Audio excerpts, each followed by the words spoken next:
देखिए बच्चों, नगर प्रशासन हम लोगों को पढ़ना है, तो नगर का प्रशासन कैसा होता है, वहाँ की व्यवस्थाएं कैसी होती हैं, उन सब के बारे में हम लोग जानेंगे।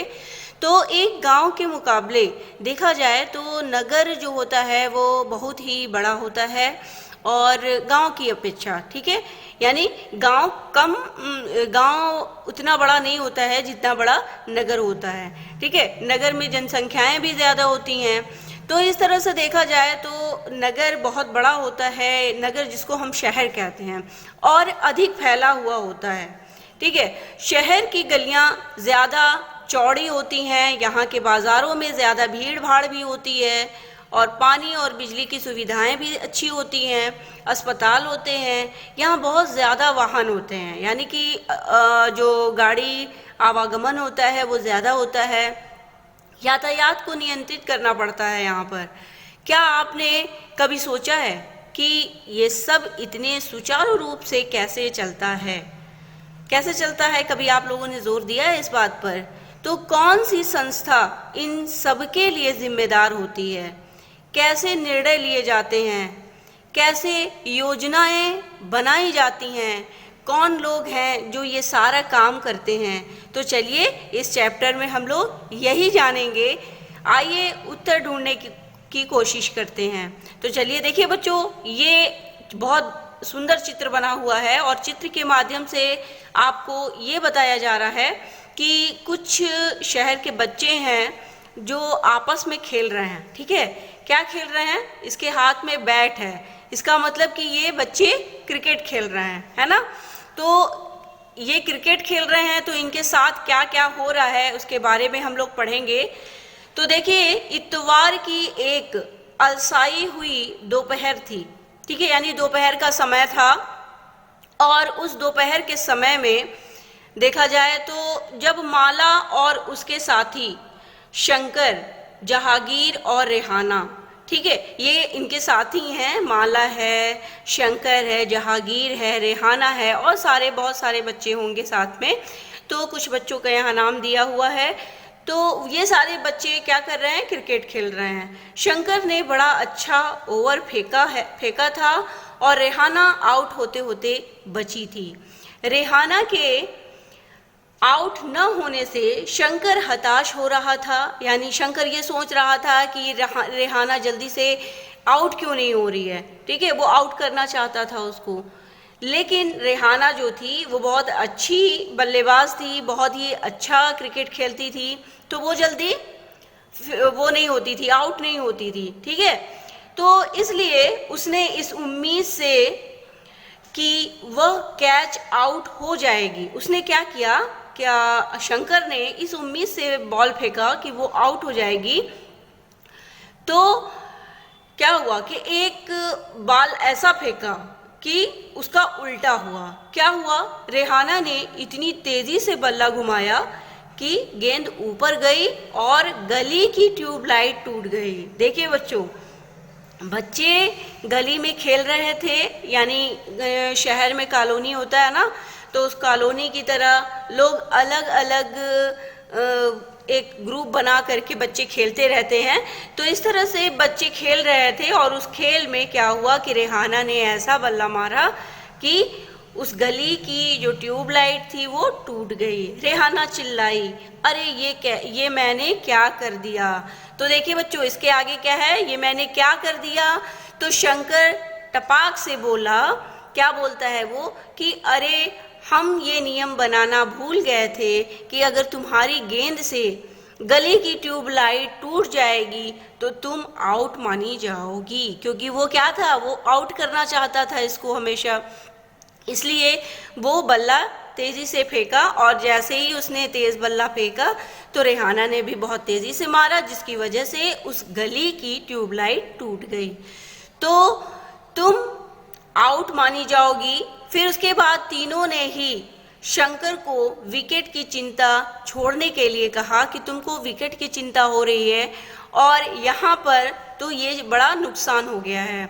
तो इस तरह से जो हुआ, वे उस बारे में ज़्यादा चिंतित और परेशान हो रहे थे, ठीक है। पिछले हफ्ते उसने निर्मला मौसी की खिड़की तोड़ती थी। यानी कि पिछले हफ्ते जब बच्चे खेल रहे थे तो उसने क्या किया था कि निर्मला मौसी की खिड़की को तोड़ दिया था खेलते खेलते, जिसको बदलने के लिए अपने जेब खर्च में से पैसे देने पड़े थे। अब दोबारा जेब खर्च में से पैसे देने पड़ेंगे। वो सब ये सोचने लगते हैं कि पहले हम लोग खेल रहे थे तो हम लोगों ने मौसी की खिड़की तोड़ दी थी, तो हम लोगों को अपने पास से पैसा जुटा करके देना पड़ा था।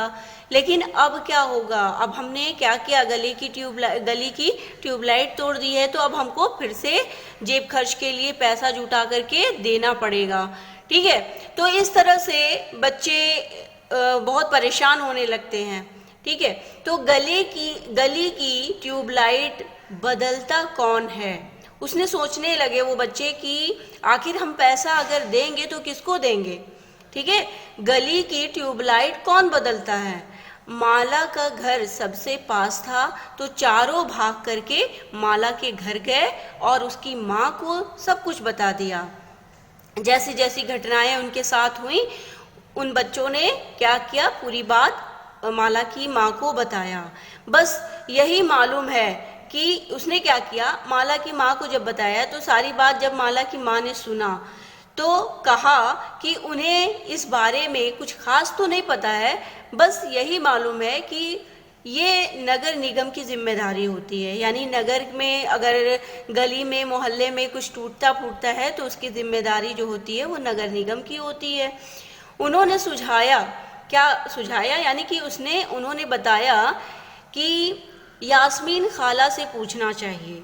उसने ये कहा कि यास्मीन खाला से पूछना चाहिए। किसने कहा था, माला की माँ ने। वे हाल ही में नगर निगम से सेवानिवृत्त हुई हैं, यानी वो नगर निगम से हाल ही में रिटायर हुई हैं। तो जाओ उनसे पूछ लो, और माला तुम जल्दी घर वापस आना, ऐसा उसकी माँ कहती हैं। तो यास्मीन खाला उसी गली में रहती थी जिस गली में माला रहती थी। तो जल्दी जल्दी क्या होता है, बच्चे जाते हैं और यास्मीन खाला के पास। माला की माँ से उनकी बहुत अच्छी दोस्ती थी, तो सारे बच्चे चारों दौड़ करके और खाला के पास पहुँचे, और जैसे ही उन्होंने दरवाज़ा खोला वे एक साथ पूरा किस्सा सुनाने लगे। तो हुआ क्या, जल्दी जल्दी बच्चे होते हैं ना कि अगर कोई गलती कर देते हैं तो वो चाहते हैं कि उनको डांट ना पड़े, वो उससे पहले जल्दी जल्दी अपनी सफाई देना शुरू कर देते हैं बच्चे। तो वैसे ही ये बस सारे बच्चे भी थे, वो एक साथ जाते हैं और अपनी अपनी बात कहना शुरू कर देते हैं। उनकी बात सुनते ही यास्मीन खाला बहुत ज़ोर से हंसने लगती हैं और बोलती हैं कि कोई एक व्यक्ति नहीं है जिसको तुम पैसा दे सकते हो। क्यों? क्योंकि नगर पालिका का जो काम होता है वो किसी एक का नहीं होता है। ठीक है, तो एक बहुत बड़ी संस्था होती है ये, जिसको नगर निगम कहते हैं। ये सड़कों पर रोशनी की व्यवस्था करना, कूड़ा करकट करने, पानी की सुविधा उपलब्ध कराने और सड़कों और बाज़ारों की साफ सफाई करने का काम करती है। तो नगर निगम का काम क्या है, नगर निगम कह लीजिए या फिर नगर पालिका का काम कह लीजिए, तो क्या है कि सड़कों पर रोशनी करवाना, कूड़ा करकट अच्छे जगहों पर रखना, और उसके साथ ही साथ रोशनी की व्यवस्था करना, और फिर सड़कों व बाज़ारों की सफाई का काम करना। तो ये सारे काम होते हैं उसके। तो माला बोली, हाँ मैंने नगर निगम के बारे में सुना है। तो माला क्या कहती है, जब यास्मीन खाला से बातें होती रहती हैं तो उसके बीच माला कहती है कि हाँ मैंने नगर निगम के बारे में सुना है। मैंने शहर में बोर्ड देखे हैं, बोर्ड पर लिखा रहता है कि जो नगर निगम द्वारा लोगों को मलेरिया के बारे में बताने के लिए लगाए जाते हैं। कुछ उपदेश के तौर पर, संदेश के तौर पर बोर्ड लगाए जाते हैं ना, तो उसी की बात कर रही है कि माला कि हमने बोर्ड देखा है। इसके आगे देखिए, खाला बोली कि तुम बिल्कुल सही कह रही हो। नगर निगम का काम ये सुनिश्चित करना भी है कि शहर में बीमारियां ना फैलें। ठीक है। यानी नगर निगम ये भी सुनिश्चित करता है कि हमारे गांव में, हमारे मोहल्ले में अगर बीमारियां फैल रही हैं तो उसका उपचार कैसे होगा। जैसे मान लीजिए बहुत ज़्यादा मच्छर लग रहे हैं तो उसके लिए लोग दवा छिड़कते हैं ना, तो ये सारे काम नगर निगम का ही होता है। तो इस तरह से वो नगर निगम का ये भी काम होता है कि वो सुनिश्चित कर ले कि शहर में बीमारियां ना फैलें। ये स्कूल स्थापित करता है और उन्हें चलाता है। स्कूल भी स्थापित करता है और उसको चलाता भी है, ठीक है। और शहर में दवाखाने खोलना, अस्पताल चलाना, बाग बगीचे का रख रखाव भी करता है। तो ये सारे काम होते हैं नगर निगम के, ठीक है। यानी कहाँ पर स्कूल खुला हुआ है, उसके बाद अस्पताल कहाँ कहाँ है, दवाखाने कहाँ कहाँ हैं, इन सब चीज़ों की रिपोर्ट नगर पालिका के पास होती है। बाग बगीचों का रख रखाव भी करता है ये। उन्होंने आगे जोड़ा, हमारा पुणे शहर बहुत ही बड़ा शहर है और यहाँ नगर प्रशासन चलाने वाले संस्थान को नगर निगम कहते हैं। तो वहाँ जो संस्थान बनती है, यानी कि जो पूना शहर है, वो बता रही हैं यास्मीन खाला कि हमारा जो पूना शहर है बहुत ही बड़ा शहर है और यहाँ नगर प्रशासन चलाने वाले संस्थान को नगर निगम कहते हैं। लेकिन जो छोटे कस्बे में चलाए जाते हैं अगर, तो वहाँ पर क्या कहा जाता है नगर निगम को? नगर पालिका, ठीक है। तो नगर पालिका नगर निगम ही होती है। तो जो कस्बे होते हैं वहाँ पर नगर पालिका कहा जाता है और जो बड़े कस्बे होते हैं यानी बड़ा शहर होता है वहाँ पर नगर निगम कहा जाता है। तो इस तरह से यहाँ पर दिया हुआ है कि क्या आप नगर पालिका के कार्यों की सूची बनाने में शंकर की मदद कर सकती हैं। तो आपको पता चला होगा बच्चों ये पढ़ने के बाद कि नगर निगम का क्या काम होता है या नगर पालिका का। बच्चों इसके बाद हम लोग पढ़ेंगे कि निगम पार्षद एवं प्रशासनिक कार्य कर्मचारी, ठीक है। तो इनके कर्मचारियों के बारे में देखते हैं कि यास्मीन खाला मुझे बड़ी उत्सुकता हो रही है। बच्चे कहते हैं कि यास्मीन खाला मुझे बहुत ही उत्सुकता हो रही है कि ये फैसला लेता कौन है। यानी कि ये जानना चाहते हैं बच्चे कि जो फैसला लिया जाता है प्रशासनिक की कहाँ पर बाग बगीचे लगेंगे और कहाँ पर अस्पताल बनवाए जाएंगे और कहाँ पर लाइट लगी जाएगी, सड़कों पर लाइट, जगह जगह खंबे कहाँ लगाए जाएंगे, ये सारी जो व्यवस्थाएं करते हैं तो वो व्यवस्थाएं कौन करता है, ठीक है। ऐसा बच्चे सोचते हैं कि मुझे उत्सुकता हो रही है कि बताइए तो पार्क कहाँ बनवाए जाएंगे। और जब आप नगर निगम में काम करती थी तो क्या ऐसे मज़ेदार निर्णय भी लेने पड़ते थे, रेहाना ने पूछा। उसके बाद खाला ने जवाब दिया, नहीं रेहाना, मैंने तो निगम के लेखा विभाग में थी। मैं निगम के लेखा विभाग में थी यानी अकाउंटर पर थी मैं, ठीक है। बस लोगों की मासिक तनख्वाह की पर्चियां बनाती थी। यानी उनका काम क्या था? बस पर्ची बनाना, ठीक है। वो पर्ची बनाती थी और लोगों को कितना कितना पेमेंट देना है ये सारी चीज़ें वो तैयार करती थी। चूँकि शहर का आकार बहुत बड़ा होता है इसलिए नगर निगम को कई निर्णय लेने होते हैं। इसी तरह नगर को साफ रखने के लिए बहुत काम करना पड़ता है। ज़्यादातर निगम पार्षद ही ये निर्णय लेते हैं कि अस्पताल या पार्क कहाँ बनेंगे, ठीक है। तो जो नगर निगम के जो कर्मचारी होते हैं उनमें जो हेड होते हैं वही ये निर्णय लेते हैं। शहर को अलग अलग वार्डों में बांटा जाता है। जैसे गांव में भी होता है ना, वार्ड नंबर के हिसाब से ही सबका ये तय होता है कि किस वार्ड में कौन है, ठीक है। तो इस तरह से वार्ड नंबर लिखा जाता है, वैसे ही शहरों में भी वार्ड नंबर दिए जाते हैं। तो शहर को उसके बाद क्या होता है कि जो नगर निगम के कुछ निर्णय लेते हैं, ठीक है, वो शहर को प्रभावित करते हैं। ऐसे जटिल निर्णय पार्षदों के समूह द्वारा लिए जाते हैं। तो बच्चों आप लोगों को पता चला होगा कि ये जो निर्णय होता है यानी नगर निगम में जो काम करते हैं तो वो निर्णय कौन करता है? जो वहाँ का हेड होता है, ठीक है, यानी नगर निगम के जो कर्मचारी होते हैं वही इसका निर्णय लेते हैं।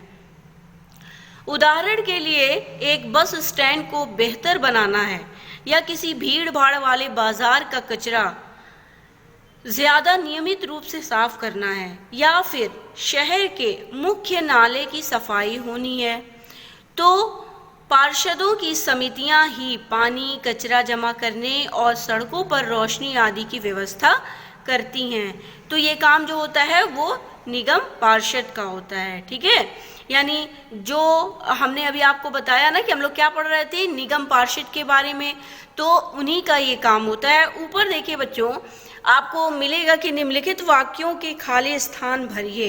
इसमें कुछ प्रश्न भी पूछता जा रहा है।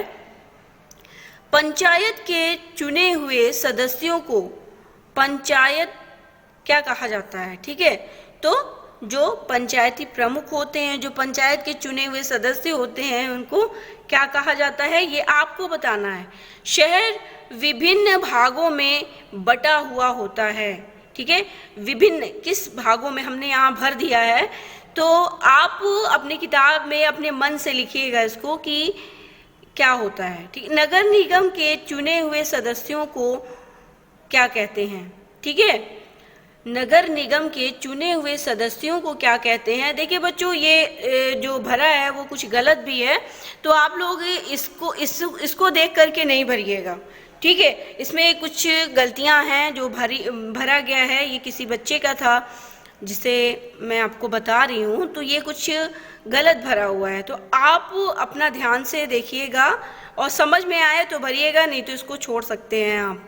पंचायत और नगर पालिका के चुनाव प्रत्येक कब होते हैं? 5 वर्ष में होते हैं। सही है ये। पार्षदों के समूह उस मुद्दों पर काम करते हैं जो प्रभावित करते हैं। किसको प्रभावित करते हैं? तो यहाँ पर हो जाएगा कि नगर निगम को प्रभावित करते हैं। इसके बाद है पार्षद अगर निर्णय लेते हैं तो आयुक्त के नेतृत्व में दफ्तर के प्रशासनिक कर्मचारी उन निर्णयों का समर्थन करते हैं। ठीक है, ये सही है। तो इस तरह से बच्चों आप लोग भरिएगा।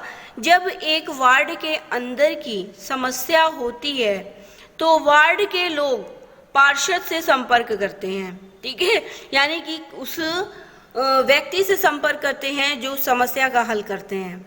उदाहरण के लिए अगर बिजली के खतरनाक तार लटक कर नीचे आ जाए तो स्थानीय पार्षद बिजली विभाग के अधिकारियों से बात करने में मदद कर सकते हैं। उसके बाद जहां पार्षदों की समितियां एवं पार्षद विभिन्न मुद्दों पर निर्णय लेने का काम करते हैं, वहीं उन्हें लागू करने का काम आयुक्त और प्रशासनिक कर्मचारी करते हैं। इसके बाद देखिए, तो बच्चों आपको ये जान गए होंगे आप लोग कि जो नगर निगम के काम होते हैं वो कौन करता है। ठीक है, नगर निगम के पार्षद करते हैं, वहाँ के जो सदस्य होते हैं वो लोग मिल करके काम करते हैं। तो इसके बाद देखिए कि प्रशासनिक कर्मचारियों की सरकार द्वारा नियुक्ति की जाती है जबकि पार्षद निर्वाचित होते हैं। ठीक है, तो जो प्रशासनिक कर्मचारियों की सरकार द्वारा नियुक्ति की जाती है जबकि जो पार्षद निर्वाचित होते हैं, ठीक है, यानी जो पार्षद होते हैं उनका चुनाव होता है। तो नगर निगम में ये निर्णय लिए कैसे जाते हैं? रेहाना ने पूछा कि ये निर्णय कैसे लिए जाते हैं कि वो कभी सोचना बंद ही नहीं करती। रेहाना ने पूछा क्योंकि रेहाना एक क्वेश्चन के बाद दूसरा क्वेश्चन रखी रहती है, तो वो क्वेश्चन ज़्यादा करती है, तो वो पूछती है कि नगर निगम में ये निर्णय कैसे लिए जाते हैं, निर्णय कैसे लिए जाते हैं। तो रेहाना ने पूछा उनसे किससे पूछा? तो यास्मीन खाला से उसने पूछा।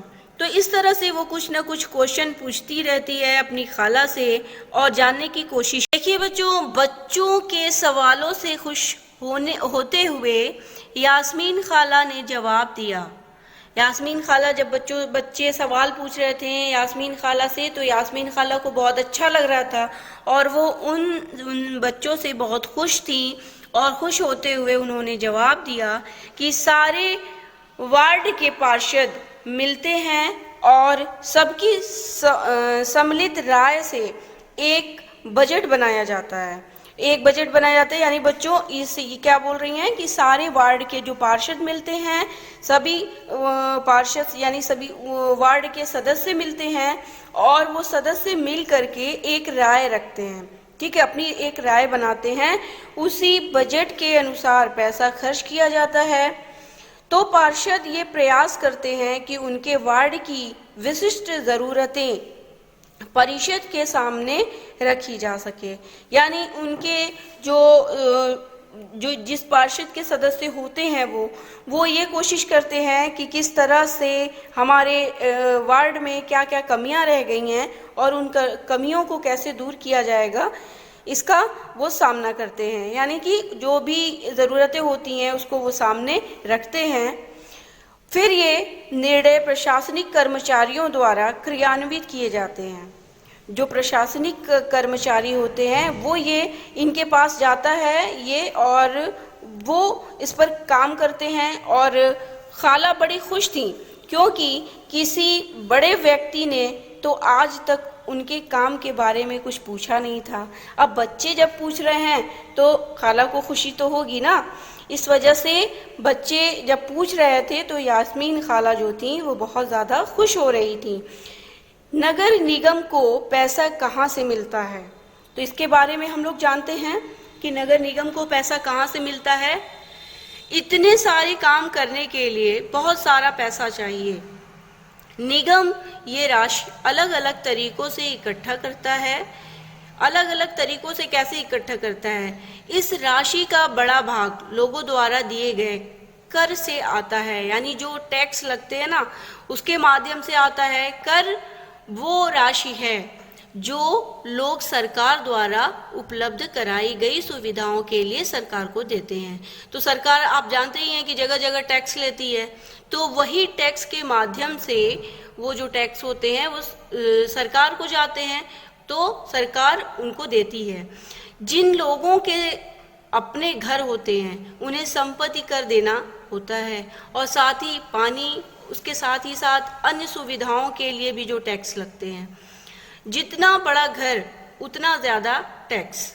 तो निगम के पास जितना पैसा आता है उसमें संपत्ति कर से केवल 25 से 30% पैसा ही आता है। तो इस तरह से शिक्षा पर भी टैक्स लगता है। अगर आप किसी दुकान या होटल के मालिक हैं तो उस पर भी आपको टैक्स देना पड़ता है ना बच्चों। तो इस तरह से आप दुकान खोलिए, दुकान के लिए भी आपको टैक्स देना पड़ेगा।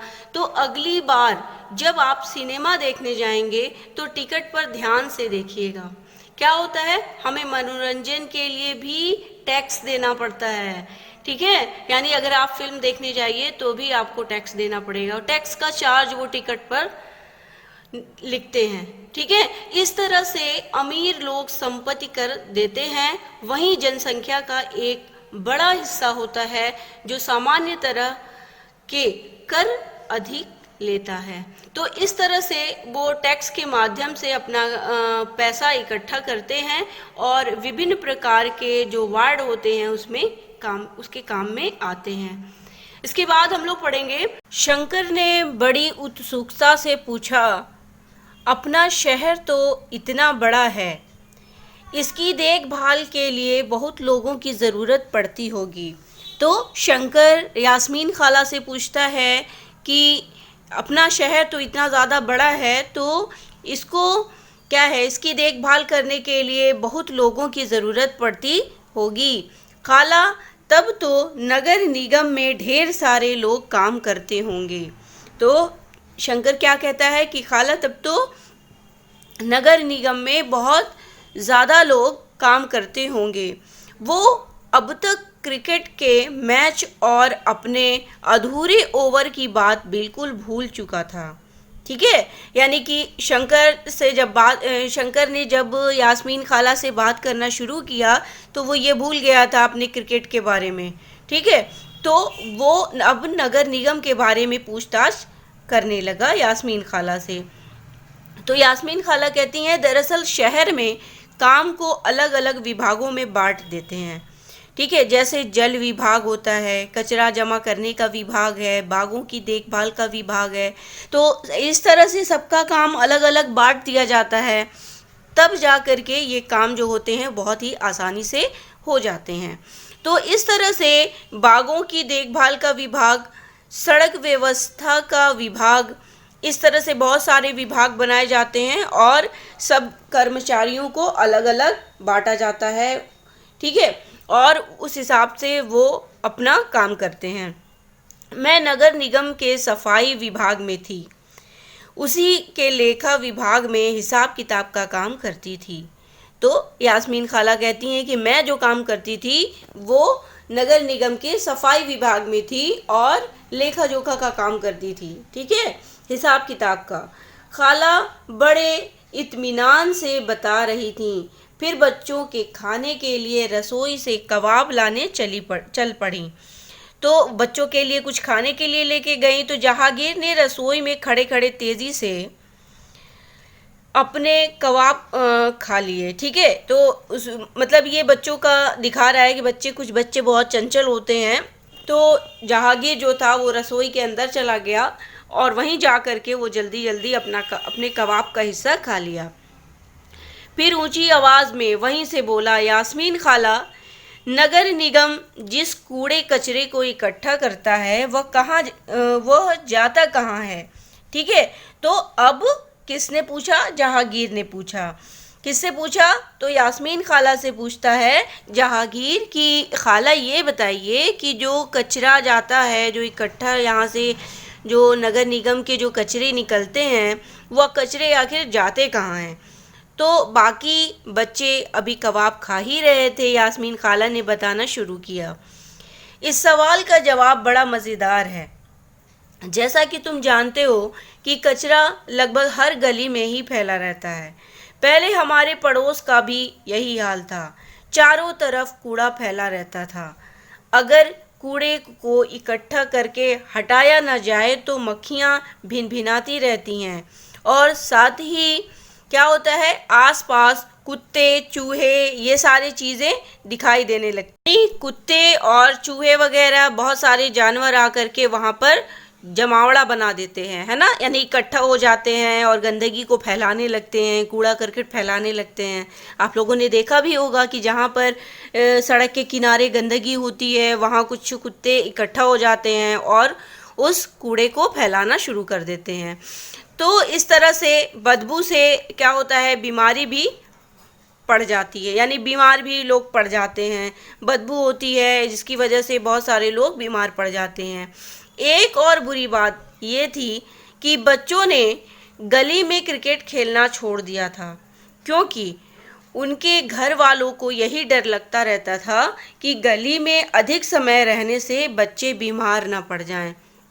तो पहले के लोग पहले जब गंदगी ज़्यादा रहती थी जिस गली में, तो लोग यही सोचते थे कि हमारे बच्चे बीमार ना पड़ जाएं, इसलिए बच्चों को गली में नहीं खेलने देते थे ज़्यादा समय तक, है ना। तो साफ़ सफाई का ध्यान रखना चाहिए। ये देखिए बच्चों, चित्र के माध्यम से भी दिखाया है कि कैसे कचरा इकट्ठा किया जा रहा है और उसकी रिपेयर किया जा रहा है, उसको साफ़ सफाई की जा रही है उसकी। तो अब हम लोग पढ़ेंगे लोगों का विरोध, लोगों के विरोध के बारे में। ये जो कचरा है देखिए बच्चों, वो है पुनर्चक्रण, कोई नई चीज़ नहीं है। पुनर्चक्रण यानी कि जो बेकार चीज़ें हो जाती हैं उसको फिर से रिपेयर करके फिर से तैयार करना। तस्वीर में दिख रहे व्यक्ति की तरह कई लोग बड़े लंबे समय से कागज़, कांच, प्लास्टिक और धातु का पुनर्चक्रण कर रहे हैं, यानी उसको फिर से रिपेयर करके तैयार कर रहे हैं, फिर से बनाने की कोशिश कर रहे हैं। घरेलू प्लास्टिक के पुनर्चक्रण में कबाड़ी वाला एक मुख्य भूमिका निभाता है। एक कबाड़ी वाला है जो कबाड़ घर घर से कबाड़ लेकर जाता है और एक जगह इकट्ठा करता है। फिर उसको क्या होता है, उसको अलग अलग छांटता है, प्लास्टिक अलग करता है, लोहा अलग करता है और इस तरह से सब अलग अलग करता है, वो डिब्बे अलग कर देता है, बोतल वगैरह अलग करता है। तो ये सब अलग करने के बाद वो उसको क्या अलग अलग कंपनियों में जाता है और उसको फिर से उसका बनता है, वो फिर से तैयार किया जाता है। तो इस तरह से ये जो कचरे होते हैं, जो बेकार वेस्ट सामान होते हैं घर के, वो भी प्रयोग में आते हैं। तो हम लोग पढ़ रहे थे कि लोगों का विरोध के बारे में, ठीक है। लोगों का भी विरोध रहता है। यास्मीन खाला ने अपनी बात जारी रखी और मोहल्ले की औरतें इन सबसे बड़ी नाराज़ थीं। यानी कि सबसे बड़ी नाराज़गी उनकी यही थी यास्मीन खाला से कि घर में जो मोहल्ले में गंदगी रहती थी। वे सलाह लेने मेरे पास भी आईं। मैंने उन्हें कहा कि मैं विभाग के किसी अधिकारी से इस मामले में बात करने की कोशिश करूंगी, मगर मैं भी निश्चित तौर पर यह बात नहीं कर सकती थी कि इसमें कितना समय लगेगा। इस पर गंगा बाई ने बताया, गंगा बाई एक वार्ड की एक महिला थी, उसने बताया कि हमें अपने वार्ड के पार्षद के पास इस समस्या को लेकर जाना चाहिए और आखिर वोट देकर उसे हमने चुना है, तो उसके सामने हमें विरोध प्रदर्शन करना चाहिए।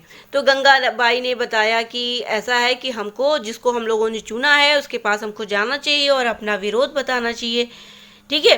तो गंगाबाई ने महिलाओं के एक छोटे समूह को इकट्ठा किया और पार्षद के घर पहुंच गई।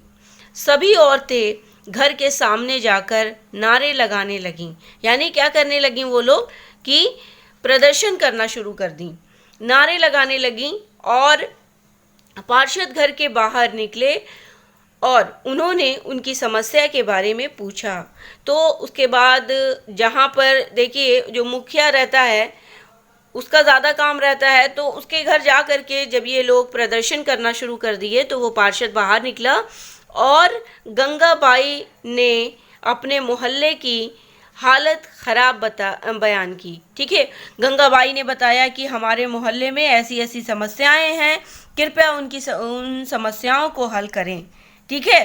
तो इस तरह से पार्षद ने उन महिलाओं से वादा किया और वादा करने के बाद वे अगले दिन उनके साथ आयुक्त से मिलने जाएंगे। उन्होंने बताया कि अगले दिन उनके साथ ही, यानी जो भी औरतें साथ में गई थीं, जो प्रदर्शन कर रही थीं, उन औरतों के साथ में वो आयुक्त से मिलने के लिए जाएंगे और साथ ही उन्होंने गंगाबाई को मोहल्ले के सारे वयस्कों से एक अर्जी पर दस्तखत करवाने के लिए कहा।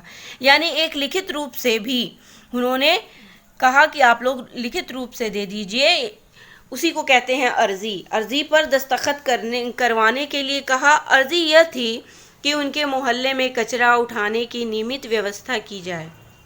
यानी जो भी उनकी समस्याएं थी उन समस्याओं को एक कागज़ पर लिखा गया और जितने लोगों ने उनके गए थे वहाँ पर प्रदर्शन करने, उनका हस्ताक्षर लिया गया। तो इस तरह से उन्होंने अर्जी डाली और सुझाव दिया कि कल आयुक्त से मिलने जाते समय स्थानीय सफाई अभियंता यानी इंजीनियर को भी साथ ले जाना अच्छा रहेगा, यानी जो साफ सफाई करेगा उसका, ठीक है। तो इससे फ़ायदा होगा क्योंकि सफाई अभियंता भी आयुक्त को बता सकेगा कि हालात कितनी ख़राब है।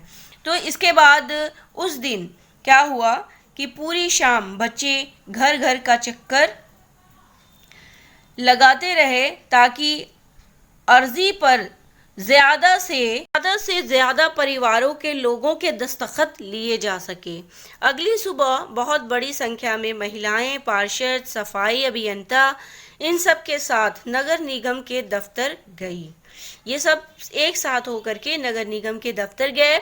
आयुक्त पूरे समूह से मिले और फिर वे बहाना बनाने लगे कि नगर निगम के पास पर्याप्त संख्या में ट्रक उपलब्ध नहीं है। गंगाबाई ने टपाक से कहा, जो गंगाबाई थी उसने कहा कि लेकिन लगता है कि आपके पास अमीर इलाकों से कचरा उठाने के लिए पूरे ट्रक हैं। उसने टपाक से जवाब दिया। जहांगीर ने झट से कहा, जो जहांगीर बच्चा था उसने झट से कहा कि इससे आयुक्त का तो मुंह ही बंद हो गया होगा। सही बात है ना बच्चों, अगर कोई अचानक से जवाब दे दी किसी बात का तो लोग हक्का बक्का रह जाते हैं। तो इसी तरह से जहांगीर ने भी कहा, तब तो वो जो आयुक्त था जो कह रहा था कि मेरे पास ट्रक नहीं है, उसका तो मुंह खुला का खुला ही रह गया होगा, यानी उसका मुंह बंद हो गया होगा एक तरह से, यानी कि वो कुछ कहने के लिए उसके पास कोई शब्द नहीं था। खाला ने सेवानिवृत्त होने के बाद से क्या क्या बदला है उसके बारे में हम लोग पढ़ेंगे। यास्मीन खाला ने बच्चों को जो नहीं बताया वो ये है कि हाल ही के समय में पैसा बचाने के लिए कई नगर निगमों ने कचरा उठाने और उसे ठिकाने लगाने के लिए निजी ठेकेदार रख लिए हैं। इसको निजीकरण कहते हैं। निजीकरण का मतलब जिसने अपने लिए ठेकेदार रखा है, ठीक है, सिर्फ अपना काम करवाने के लिए, तो उसको निजीकरण कहते हैं। इसका मतलब यह है कि काम पहले सरकारी कर्मचारी करते थे, वे काम अब निजी कंपनियां करती हैं। निजी ठेकेदार जिन मजदूरों को कचरा जमा करने और उठाने के काम पर लगाते हैं उन्हें बहुत कम पैसा देते हैं। उन मजदूरों की नौकरी अस्थायी होती है। कचरा उठाने का काम काफी खतरनाक भी होता है। अक्सर उनके पास अपनी सुरक्षा के साधन नहीं होते। अगर काम करते हुए वे घायल हो जाएं तो उनकी देखभाल करने के लिए कोई नहीं है। देखिए बच्चों, जब जहांगीर ने ये कहा कि तब तो आयुक्त का मुंह बंद ही रह गया होगा, तो यास्मीन खाला ने कहा और नहीं तो क्या। उसने फौरन इंतजाम करने के लिए कहा। उसने फौरन कहा कि ठीक है, हम इंतजाम करेंगे। यास्मीन खाला ने बताया, गंगाबाई ने आयुक्त को चेतावनी दी कि अगर 2 दिन के अंदर काम नहीं हुआ तो नगर निगम के सामने बहुत बड़ी संख्या में महिलाएं धरने पर बैठ जाएंगी, यानी धरना प्रदर्शन करने लगेंगी।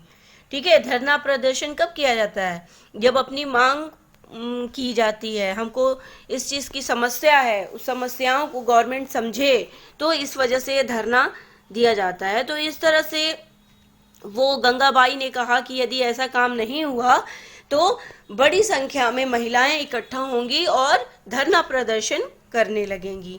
तो क्या गलियों की सफाई हो गई? तो रेहाना ने झट से पूछा। तो जब ऐसा हुआ तो फिर रेहाना ने यास्मीन खाला से पूछा कि तो क्या गलियों की सफाई हो गई? रेहाना ने ऐसा पूछा।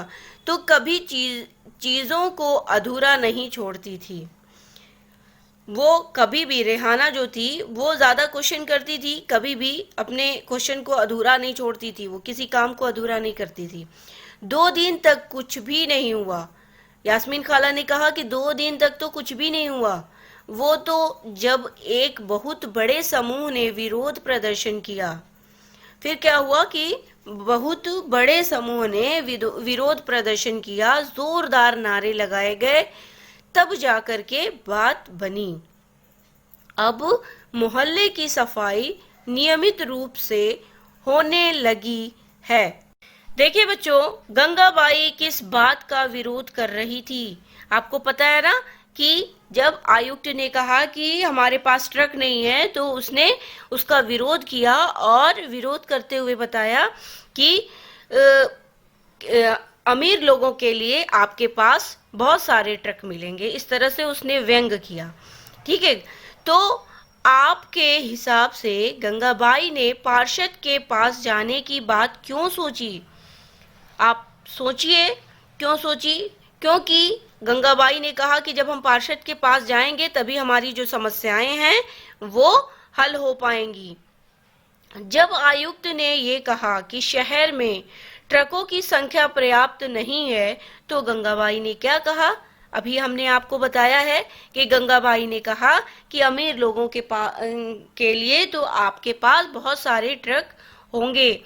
ठीक है, इस तरह से ऐसा व्यंग करते हुए गंगाबाई ने कहा था। तो ये तो बिल्कुल बम्बैया सिनेमा की तरह सुखद अंत हुआ इस तरह से। ठीक है, माला ने कहा कि ये तो वो हाल हो गया जैसे बम्बैया सिनेमा हाल की तरह सुखद अंत। ठीक है, वो अपने आप को नेतृत्व करने वाली गंगाबाई की भूमिका में देखने का सपना देख रही थी। सभी बच्चों को गंगाबाई की कहानी सुनकर बहुत मजा आया। उन्हें इसका आभास तो था ही कि मोहल्ले में गंगाबाई की काफी इज्जत थी। देखिए बच्चों, यहाँ पर थोड़ा सा मिस प्रिंटिंग है, खासी लिखा हुआ है, तो यहाँ खासी नहीं होगा, यहाँ पर होगा काफी। काफी इज्जत थी और लोग उन्हें बहुत मानते भी थे, मगर उनका कारण मगर उनका कारण उन्हें अब समझ में आया था। यानी कि अब जाकर के लोग समझ में आया कि गंगाबाई क्या चीज है। ठीक है, बच्चों ने खाला का शुक्रिया अदा किया और जाने के लिए उठ खड़े हुए। जाते जाते रेहाना ने कहा कि खाला, बस एक आखिरी सवाल और है। घर पर अभी तो 2 कूड़ेदान हैं, वो भी क्या गंगाबाई का सुझाव था? यानी उसने बताया कि घर पर अभी जो 2 कूड़ेदान हैं, वो भी क्या गंगाबाई का सुझाव था जिसकी वजह से वो कूड़ेदान रखे गए? खाला हंसने लगी और बोली, अरे नहीं नहीं, ये तो नगर निगम ने ही सुझाव दिया था कि हम खाने पीने और गलने वाली चीजों को एक कूड़ेदान में डालें और प्लास्टिक, कांच जैसी न गलने वाली चीजों को दूसरे कूड़ेदान में। जब हम अपने कचरे की छटाई कर देते हैं ना बच्चों, तो निगम वालों का काम थोड़ा आसान हो जाता है। जो जब सफाई हो जाती है, अलग अलग कूड़े रखे जाते हैं, तो उनका काम थोड़ा सा आसान हो जाता है। बच्चों ने इतने सारे सवालों का जवाब देने के लिए खाला का फिर से शुक्रिया अदा किया। उन बच्चों ने कहा कि खाला, आपका बहुत बहुत शुक्रिया, आपने इतने सवालों का जवाब दिया, और टहलते हुए गली की तरफ चल पड़े। बहुत देर हो चुकी थी और उन्हें जल्दी से जल्दी घर पहुंचना था। आज हमेशा के मुकाबले गली में अंधेरा थोड़ा ज़्यादा था, क्योंकि ऊपर देखा, फिर मुस्कुराते हुए एक दूसरे को देखा और वापस खाला के घर की तरफ दौड़ पड़े।